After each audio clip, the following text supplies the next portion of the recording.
Hi everyone, I'm Erica Taylor, and I want to thank you so much for watching and supporting The Invisible Vegan. I can speak on behalf of Jasmine and myself when I say we are honored to be on this journey, and we really appreciate your support 100%. I am so thankful to be a part of this movement. It's honestly, it's changed my life, and I believe it saved my life as well. When I began this journey with Jasmine, I was suffering from an illness that plagues 80% of minority women as well as 70% of all women. It's called fibroid tumors and endometriosis, and I am a 10-year sufferer. Um, the journey ultimately took me to intensive care at the hospital for over a week. It was a very devastating experience.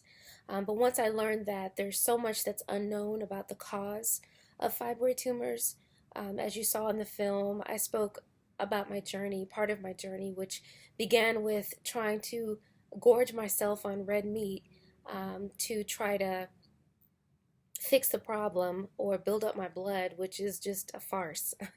And so, as a result of that, my body produced over 22 tumors.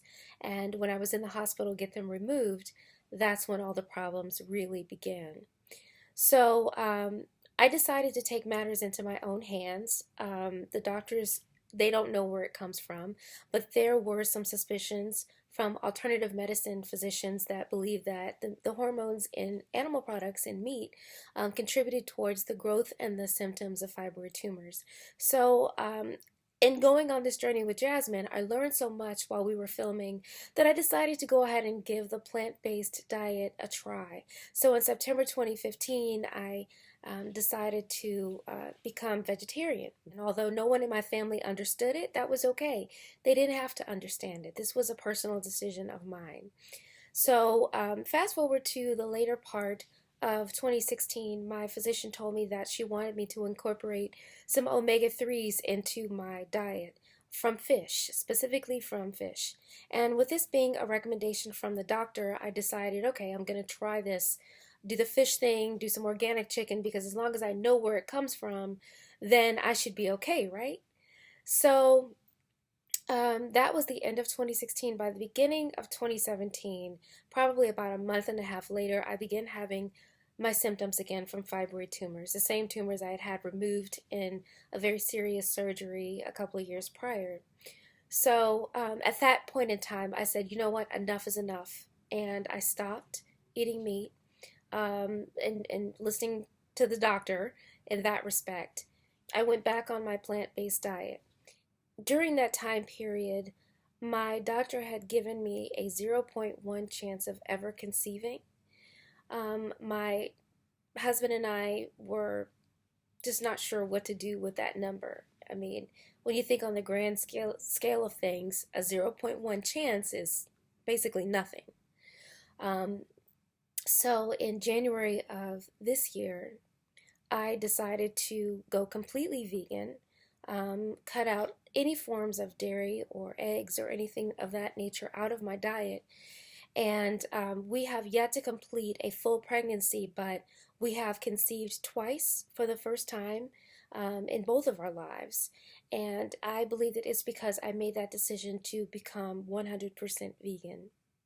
I owe it to my plant-based non-soy diet that we were able to conceive despite all odds.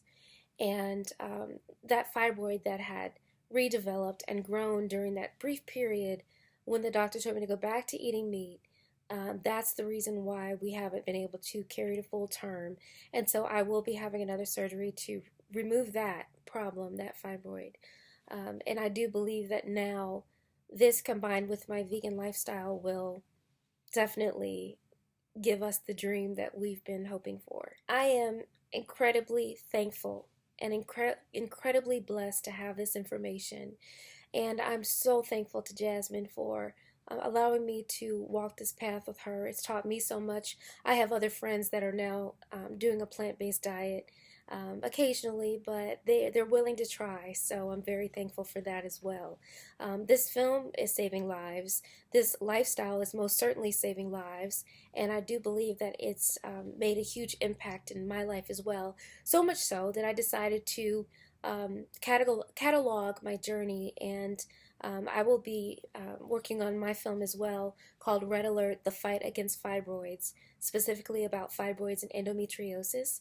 And there will be references to the Invisible Vegan in that film, and there will most certainly be homage to a plant-based diet and what it can do for so many women out there that are suffering in silence like myself. So I look forward to the future. I look forward to supporting this diet.